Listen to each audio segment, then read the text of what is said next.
Where are the Israeli helicopters? You may have noticed that Israel has really not been utilizing the full force of their rotor wing class, also known as a helicopter, outside of gunships, such as like an Apache. Typically, modern militaries will utilize helicopters such as the Chinook or the Black Hawk, also known as utility helicopters or cargo helicopters. You're almost seeing none of this through the Israeli Defense Forces. So what is happening? Well, historically speaking, Israel does love the use of aerial assets, especially the helicopter, but not this time. So in this video, we're going to run through why it almost makes zero sense for Israel to utilize their helicopter assets in this war. Now, first things first, let's clarify what I mean by utilizing your helicopters. I am talking in the context of what's known as an air assault. So an air assault, it is the utilization of rotor wing craft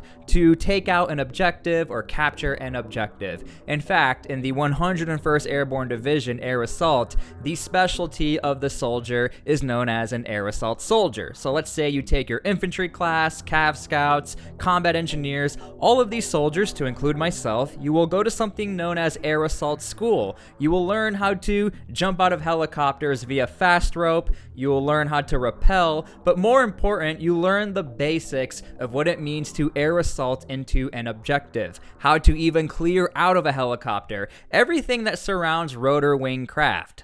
And one of the most important things you utilize or learn in air assault methods is, of course, sling loading, where you could attach a piece of artillery, you could attach water, you can attach anything like food, whatever you need, you can attach it under a helicopter. But again, you're seeing none of this from Israel.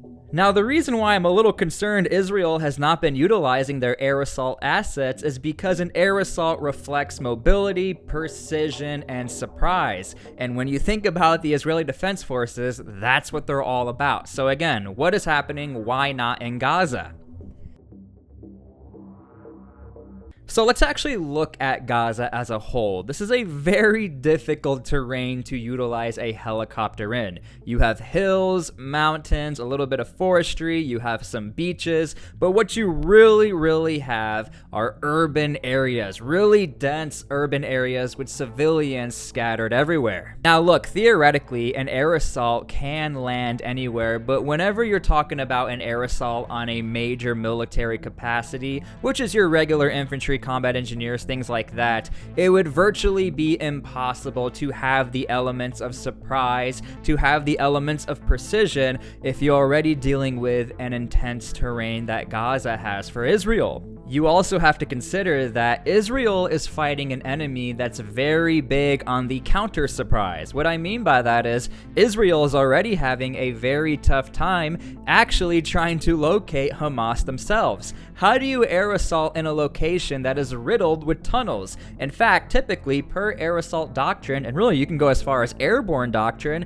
when you go to find your landing zone where your helicopters again are going to air assault and land in, typically you would like that zone to be cleared out by maybe combat engineers or pathfinders, and you simply can't do this in Gaza because there are tunnel systems everywhere. Now, I did some digging and I wanted to see how Israel tends to use their helicopters. Now, in the context of Gaza, in the context of fighting the enemies who have always been within Gaza to Israel, Israel has almost never ever done air assaults on a major military capacity. Typically, whenever Israel decided to invade into Gaza or Palestine, Israel would ultimately use aircraft or they would use ground vehicles like tracked vehicles or engineer vehicles, but there would be enough confidence for the ground vehicles to push through into Gaza and have some sort of aerial assets covering them. That could be an Apache helicopter, but most likely some sort of jet, like an F-16. Israel is also really big on drones, so even using an Apache helicopter, it's not really needed if Israel can get a drone up in the air and you'll never be able to spot the drone. And look, Israel has been dealing with conflicts inside of Gaza for a while now, and if Israel has never used any sort of rotor wing assaults into Gaza or used them for major parts of their operation, why would they start? The playbook has already been written for Israel, so it makes total sense as to why you're not really seeing any sort of air assaults, or you see Black Hawk helicopters landing on top of rooftops or rappelling into buildings. It's just simply not happening because Israel knows that this is not a combat zone where that will work. Now, as far as Israel even utilizing helicopters for like cargo loads, maybe Israel wants to bring in some meals ready to eat or some fuel, Israel and Gaza, they are close enough to where there really is no need to use helicopters. Israel has been relying heavily on trucks just to have supply chains from Israel into Gaza. So again, there really is no need to have rotor wings at all involved in this conflict. Another massive underlying threat I want to throw out here, and I sort of talked about it, how Hamas really has the element of surprise. Again, one of the biggest things about an air assault is your element of surprise. And because Hamas seems to have a really good network of spying on Israel, imagine Hamas would be able to spot an air assault from very far away. If Hamas all of a sudden saw like 14 helicopters flying their way, they could call that in on the radio, and wherever those helicopters are going to land, most likely Hamas will be there to receive those helicopters or to counter ambush those helicopters. Again, Israel has really been dealing with issues on trying to at least surprise Hamas. If anything, Israel, they are the ones who have been surprised over and over again due to the nature of the tunnel systems under Gaza. So how could Israel actually implement helicopters into a battle space? Well, again, I dug into some history, and when it comes to Israel utilizing their helicopters, they usually will use it for small man teams, for some sort of raid, or for a very, very specific precision strike, maybe on a building or a rooftop. But again, as you overview this conflict and you look into how Israel operates, I'm not saying Israel is being a little reckless with how they operate, but it doesn't look like Israel is worrying too much about landing helicopters on specific buildings to clear it out. That is simply just not the nature of this conflict or this war.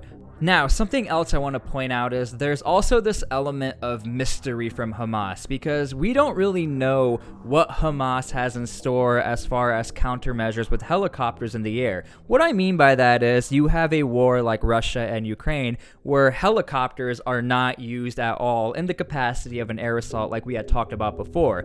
And what's crazy is that conflict and war is the perfect battlefield and combat space for air assaults. You have these open fields, you have the ability to counterflank or side flank to surprise your enemy, but this simply cannot happen due to the air defense systems on both sides, from Russia and from Ukraine. And both of these countries or militaries, they have legitimate air assault soldiers who are trained in almost the same exact capacity as a US soldier.